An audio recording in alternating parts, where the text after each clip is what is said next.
السلام علیکم۔ مونسون کے آغاز پر ہی انشاءاللہ لانینا پیٹرن فعال ہو جائے گا۔ اگر لانینا پیٹرن فعال ہوا تو اس سال کا مونسون پچھلے سالوں کی نسبت جنوبی علاقوں کے لیے زیادہ خطرناک ثابت ہو سکتا ہے، اور ملک کے شمال مشرقی شمالی علاقوں میں بھی مونسون کی زبردست بارشیں برسنے کے امکانات میں مزید اضافہ دیکھنے کو مل رہا ہے۔ عالمی موسمیاتی اداروں کی تازہ ترین رپورٹ کے مطابق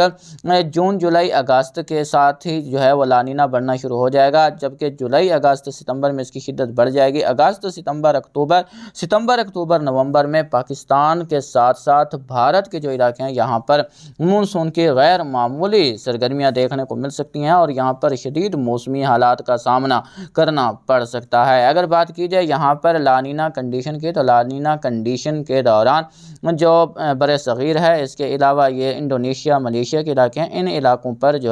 وہ ایک طاقتور لو پریشر رہتا ہے، جبکہ یہاں پر جو افریقہ کے علاقے ہیں یہاں پر ہائی پریشر ہوتا ہے۔ یہ لانینا کنڈیشن ہے تو یہاں پر لو پریشر ہوتا ہے، اس کے علاوہ یہاں بحر الکاہل کے جو علاقے ہیں یہاں پر ہائی پریشر رہتا ہے۔ اس طاقتور لو پریشر کے سبب جو ہوائیں ہیں وہ کافی شدت کے ساتھ مشرق سے مغرب کی طرف چلتی ہیں، اور مونسون کی ہوائیں کافی شدت کے ساتھ بھارت سمیت پاکستان کو متاثر کرتی ہیں، تو یہاں پر سیلابی صورتحال کے خطرات بھی یہاں پر برقرار رہیں گے۔ بات کی جائے یہاں پر پچھلے 5 سالوں کے ڈیٹا کی،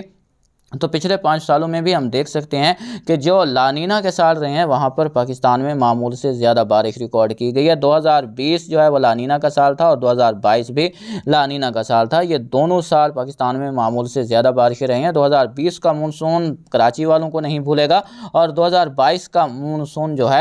وہ سندھ سمیت جنوبی پنجاب اور بلوچستان والوں کو نہیں بھولے گا، اور شدید بارشیں اس دوران دیکھنے کو ملی تھی۔ 2020 کے مونسون کو دیکھیں تو 140 ملی میٹر کے مقابلے میں 198 ملی میٹر بارش ریکارڈ کی گئی تھی، جبکہ 2022 میں 140 ملی میٹر کے مقابلے میں 388 ملی میٹر بارش ریکارڈ ہوئی، اور یہ 100 سالہ تاریخ کا پہلا بھاری مونسون تھا۔ اس کے علاوہ اگر دیکھا جائے 2023 میں تو ہم لانینا سے نیوٹرل کی طرف آئے تھے، نارمل بارشیں ہوئی تھیں، اکثر علاقوں میں بارشیں نہیں دیکھنے کو ملی تھی۔ ایک لاہور تھا جس میں زبردست بارشیں ہوئیں، تو جو مجموعی کمی تھی وہ پوری ہو گئی، لیکن کئی علاقے ایسے تھے جہاں پر مونسون برسا ہی نہیں تھا۔ بات کی جائے یہاں پر 2019 کی، تو 2019 کے دوران بھی ہم نیوٹرل سے ایل نینو کی طرف بڑھے تھے۔ یہاں پر 140 ملی میٹر کے مقابلے میں 140 ملی میٹر بارش ہوئی تھی، اور اگست تک مونسون معمول سے کم ہی رہا تھا، لیکن ستمبر میں انڈین اوشن ڈائپول کا پازیٹیو فیز میں جانا اور مغربی سلسلوں کا جھکاؤ ہونا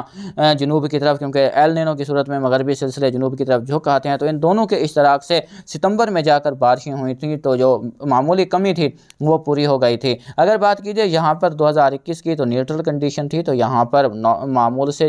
وہ کم بارشیں دیکھنے کو ملی تھیں۔ تو اس بار ہم لانینا کی طرف بڑھ رہے ہیں، تو امید کی جا سکتی ہے کہ پاکستان کے جو جنوبی علاقے ہیں جس میں جنوبی پنجاب، اس کے علاوہ راجستھان، گجرات، سندھ اور جنوب مشرقی